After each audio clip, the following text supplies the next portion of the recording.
Joe Delia here, local realtor here in Southeast Michigan, coming to you with why right now is the best time in the history of real estate, literally. So one of the things we're seeing is inventory is coming on the market at the same pace or ahead of last year.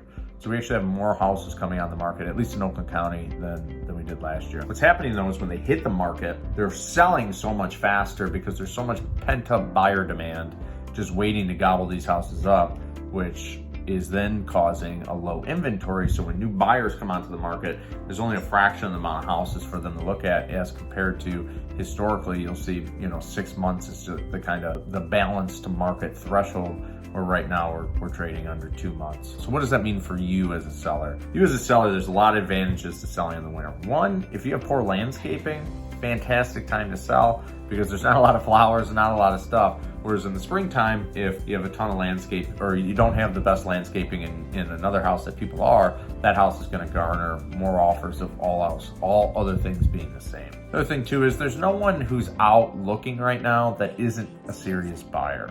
In the spring and the summer, you get some looky-loos, meaning you got to pack up your dogs, pack up your kids, pack up all your stuff, step out of your house, stop whatever you were working on. Kind of a nightmare, right? In the winter, the only people who are looking are people who want to buy houses. No one goes out in the middle of in Michigan in January, February, March, any of these months that doesn't want to buy a house.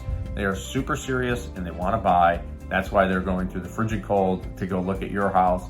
And especially, you figure a lot of it's evenings and weekends, right? They're not giving up that time, their personal time, to look at a house that they're not interested in buying. People who wait till the summer or the springtime, we have no idea what interest rates are going to do in terms of how it impacts the market. So if rates continue to rise and it cools off buyers, all you're essentially doing by waiting is putting yourself into the competition of what everybody else is doing.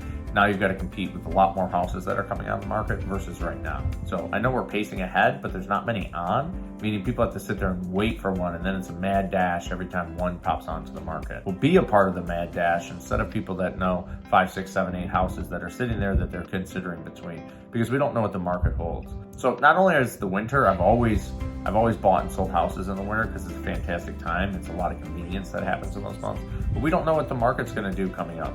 We do know there's a shortage of new houses being built, but if your house isn't necessarily competing with the new houses, then that doesn't really matter. Lack of inventory, it's a full time to buy, and I would definitely consider, if you're on the fence as to now or June, now is the answer. All right, appreciate you guys. Hope you got some value out of this video, and like and subscribe it. I appreciate it. Bye-bye.